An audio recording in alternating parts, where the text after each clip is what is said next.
Bienvenue à vous tout de suite, c'est l'heure de l'invité de la rédaction. Au programme aujourd'hui, la politique étrangère du Maroc à l'égard de l'Europe en pleine évolution, une politique qui exprime la volonté du Royaume de ne plus se limiter à ses partenaires traditionnels pour faire entendre sa voix et défendre ses intérêts. Une voix que le chef de la diplomatie marocaine a fait entendre à Budapest, mais aussi à Londres la semaine dernière. Rabat redéfinit sa politique à l'égard du vieux continent et avec elle ses objectifs. Je vous propose d'en parler avec Driss Aissaoui, expert politique et économique. Bonjour Driss Aissaoui et merci d'avoir accepté notre invitation. Merci à vous. Alors, diversifier les partenariats au sein du continent européen semble être une évolution notable dans la politique actuelle du Royaume. Peut-on parler d'une étape? Et si oui, pourquoi? C'est une évolution, je vais dire, particulièrement naturelle pour pour un pays qui s'appelle le Maroc. Parce que le Maroc a établi des relations internationales, des relations diplomatiques avec un certain nombre de pays. Alors, pour cela, il y avait l'histoire qui avait dicté justement que l'on puisse développer des relations avec l'Espagne, avec la France. Mais au fur et à mesure que le Maroc a développé sa politique étrangère, il a senti l'étroitesse de ces espaces.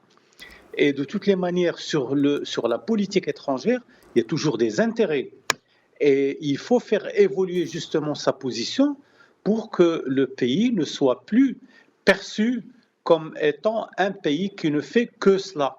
Le Maroc peut faire beaucoup de choses et il l'a démontré. Alors il l'a démontré à quel niveau? Il l'a démontré d'abord dans la diversification de ses partenaires étrangers. Alors ici, on est en train de parler de l'Europe, mais il l'a fait également avec d'autres pays, avec les États-Unis, avec Israël et avec les pays africains, où le Maroc est aujourd'hui en pole position en tant que partenaire économique, en tant que partenaire politique pour un certain nombre de pays en Afrique.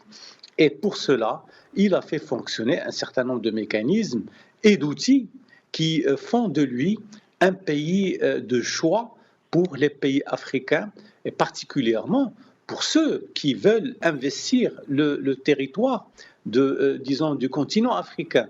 Alors, si on veut le faire, il faut passer par ceux qui savent le faire. Et ceux qui savent le faire, c'est les Marocains, parce que les Marocains sont disons, une population qui aujourd'hui arrive à parler le même langage que ses partenaires africains, que ce soit un langage juridique, un langage cultuel ou culturel, et sur le plan économique aussi, parce que même sur le plan économique, le Royaume du Maroc est très présent dans ces pays-là, et il a, disons, développé un certain nombre de relations qui sont très intelligentes, dans le cadre d'une intelligence collective qui lui permet aujourd'hui de jouer des rôles de premier rang Très bien. au niveau de ces pays. Driss Aissaoui, parlons du rapprochement du Royaume avec le groupe dit de Visegrad, formé de la Pologne, de la Hongrie, de la Tchéquie et de la Slovaquie.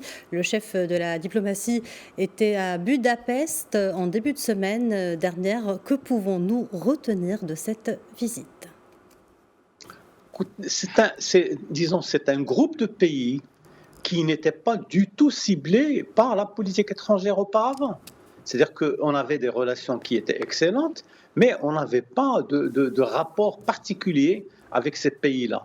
Aujourd'hui, nous avons, c'est-à-dire avec ce que le ministre des Affaires étrangères a fait au niveau de ces pays et la rencontre qu'il a pu faire, lui donne la possibilité de pouvoir agir de manière concertée avec ces pays-là. Et ça lui donne aussi cette possibilité de parler le langage des partenaires. Aujourd'hui, le Maroc peut dire avec la Pologne, avec la Hongrie, qu'il a développé des relations de très grande intelligence qui lui permettent de travailler. Parce que vous savez, l'Europe, c'est 27 pays. Et si vous n'êtes pas en bon terme avec l'ensemble de cette configuration, vous ne pouvez pas aller plus loin. Et c'est pour cela qu'il était nécessaire que le Maroc puisse tendre les ponts avec ces pays-là qui sont des pays extrêmement intéressants et importants dans la configuration, dans l'élaboration de l'image que le Royaume du Maroc veut se faire avec les pays d'Europe et surtout avec les pays au niveau de l'international. Et avec d'autres pays, il y a d'autres choses. Vous savez, par exemple, l'Allemagne. L'Allemagne est un pays avec lequel nous, on a eu, si vous voulez, des embrouilles durant un moment parce que les Allemands avaient eu une attitude très peu amicale avec le Maroc et le Maroc a décidé, disons, de marquer une pause et surtout de dire nous ne sommes pas d'accord. Et aujourd'hui, les Allemands, je veux dire le nouvel exécutif allemand, est en train de préparer une belle déclaration à l'adresse du Maroc, et ce qui donne, disons, l'idée que très très prochainement, nos relations avec Berlin deviendront des relations de partenariat, de travail et de travail en bonne intelligence avec ce pays qui est important au niveau de l'Europe. Driss Aissaoui, peut-on revenir sur les enjeux majeurs que représente pour le Maroc ce partenariat avec le groupe de Visegrad, en rappelant que les 4 pays sont membres à part entière de l'Union européenne et sont représentés au Parlement européen? Ce sont vous savez, c'est des pays qui sont importants parce que d'abord, sur le plan des échanges culturels, nous avons beaucoup d'étudiants qui ont fait leurs études dans ces pays-là. Et sur le plan économique, effectivement, ce ne sont pas des pays qui se sont distingués par des positions, disons, des positions plus, disons, on va dire plus avancées que d'autres. Mais aujourd'hui, il était nécessaire de pouvoir parler le bon langage avec ces pays-là. Nous avons aussi la possibilité de faire des choses intelligentes avec qui? Avec l'Angleterre. C'est un pays qui est sorti disons, de la configuration globale, mais le Maroc a signé un partenariat avec ce pays-là pour pouvoir travailler. Parce que de toutes les manières, vous savez, les relations bilatérales ont toujours été des relations de grand intérêt pour le Maroc.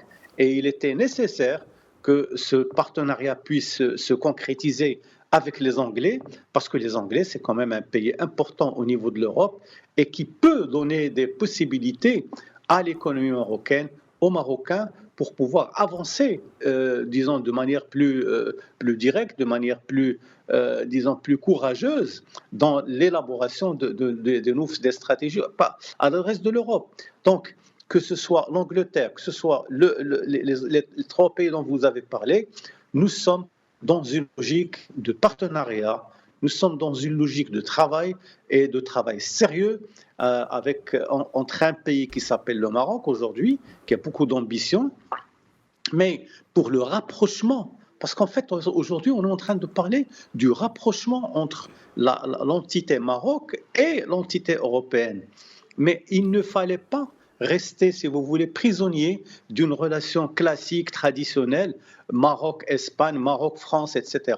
Il fallait absolument parler à l'Europe en tant que 27 pays, en tant que groupement régional qui donne la possibilité à chaque pays qui veut travailler avec avec ce groupement, de faire des choses, d'exprimer des ambitions, d'exprimer surtout des capacités. Driss Aissaoui, en échange, quel est l'intérêt pour le groupe dit de Visegrad en se rapprochant du Royaume du Maroc? Une ouverture vers l'Afrique peut-être? Oui, bien entendu. Vous savez, le Maroc, je l'ai dit au début, le Maroc, il a une position toute particulière avec les pays africains. Donc tous ceux qui sont intéressés par l'investissement au niveau de l'Afrique doivent absolument passer aujourd'hui par le Maroc. On ne peut pas aller faire du business avec l'Afrique sans passer par la case Maroc, parce que le Maroc va leur donner cette possibilité, cette facilité d'accéder au marché européen, parce que le Maroc est devenu une véritable plateforme très intéressante pour justement ces investissements-là. Et ça fait une économie de temps, une économie de moyens dont ces pays ne peuvent pas se permettre aujourd'hui d'investir tout cela. Et vous avez parlé de pays qui n'ont pas les moyens, c'est-à-dire que ce soit la Pologne, les autres pays, ils n'ont pas les moyens d'aller faire une politique africaine à eux seuls. La politique africaine se fait avec des partenaires sérieux, des partenaires crédibles. Je pense que le Royaume du Maroc a démontré qu'il était véritablement un pays crédible, un pays important. Il a une position tout à fait particulière, justement au niveau de l'Afrique. Et ceux qui sont intéressés par le positionnement du Maroc viendront lui offrir le partenariat, la possibilité de faire des choses ensemble. Alors le partenariat, il se fait sur le plan économique, il se fait sur le plan culturel, il se fait sur le plan politique. Parce que même sur le plan politique, voilà, justement, il faut avoir... Monsieur Driss Aissaoui, justement, y a-t-il d'autres intérêts communs entre le Maroc et le groupe dit de Visegrad? Peut-être la coopération dans la lutte contre le terrorisme ou bien l'immigration clandestine? Ça, c'est un sujet important. J'en ai pas parlé parce que la lutte contre le terrorisme, parce que le Maroc a démontré de la manière la plus éclatante possible que sa connaissance des réseaux terroristes au niveau de ces pays-là, sa lutte réelle et effective contre les fléaux intégristes, le mettent en pole position par rapport aux pays qui sont dans cette rive sud de la Méditerranée.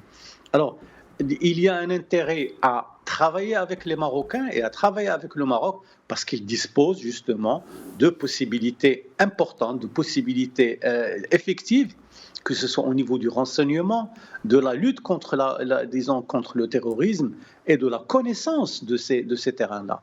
Donc il fallait absolument, ceux qui veulent travailler sur ce dossier-là sont obligés de parler avec le Royaume du Maroc et de travailler de manière bilatérale, de travailler de manière très très proche, avec une grande proximité avec les structures que le Royaume du Maroc a su développer au niveau des pays africains.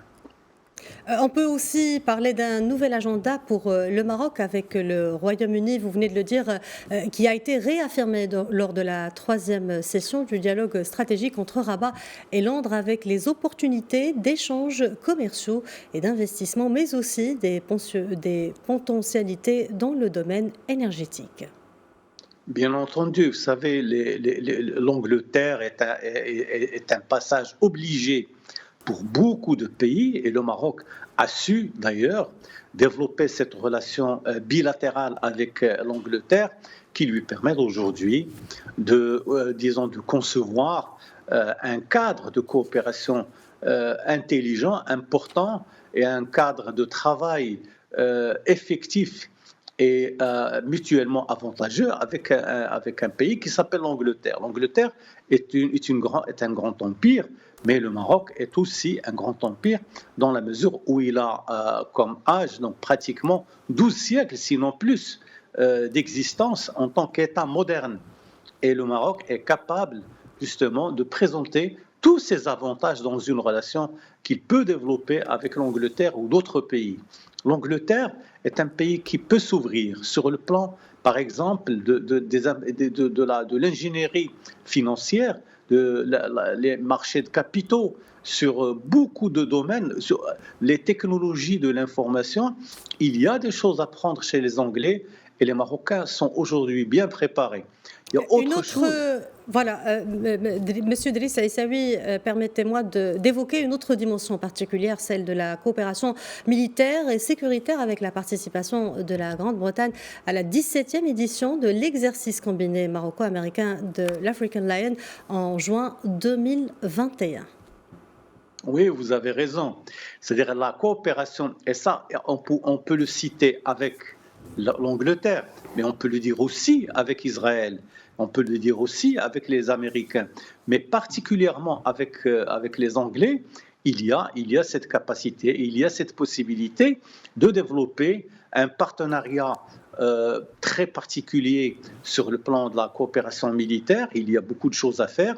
Et cela n'est pas du tout un système classique. C'est un système qui a été réfléchi, moderne et actuel de coopération entre le Maroc, l'Angleterre et d'autres pays. J'ai cité tout à l'heure Israël, on peut citer d'autres pays. Mais aujourd'hui, nous avons de grandes capacités à saisir, de grandes possibilités à développer cette relation de partenariat pour faire en sorte que le Maroc ne puisse plus souffrir de l'exécuté du cadre relationnel qu'il avait avec un certain nombre de pays. Et aujourd'hui, je pense que ça a été ouvert avec ces partenariats qui ont été signés avec l'Angleterre, avec la Pologne, avec les pays de l'Est de manière générale. Monsieur Driss, oui, la valeur ajoutée de ces dialogues s'est manifestée au sein du dossier du Sahara marocain. Les 4 membres du groupe Visegrad et le Royaume-Uni ont réaffirmé leur soutien à la résolution 2602 du Conseil de sécurité. Oui, bien entendu. Vous savez, on ne peut pas aller à un cénacle comme celui-là sans présenter les principaux dossiers que nous avons à défendre. La première et la plus importante chez nous, c'est la question nationale, c'est la question du Sahara marocain. Et il y a un effort que le Maroc est en train de faire depuis minimum depuis 1981, qui pour amener les choses, pour amener un dialogue politique entre les parties prenantes, pour que le dialogue politique soit véritablement un passage important, un passage important à choisir, et ça a été fait. Aujourd'hui, nous avons ces pays qui reconnaissent justement disons, ce texte onusien qui nous permet d'estimer et de configurer les relations, la solution à l'avenir, elle est déjà garantie dans le cadre de ce qui a été défini. Et le Maroc se maintient dans cette posture de membre des Nations Unies, de membre de toutes ces instances, et essaie de trouver les solutions les plus acceptables par toutes les parties. Et je pense que ces pays ne feront que nous aider sur cette question-là, qui est une question extrêmement importante, je dirais même des fois névralgique, parce que quand un pays ne... Monsieur Driss Aissaoui, merci d'avoir répondu à nos questions. Je rappelle que vous êtes expert politique et économique. Merci à vous. Merci à vous aussi. Merci également à vous, chers téléspectateurs. Je rappelle que vous pouvez retrouver cet entretien sur notre média digital, Média News.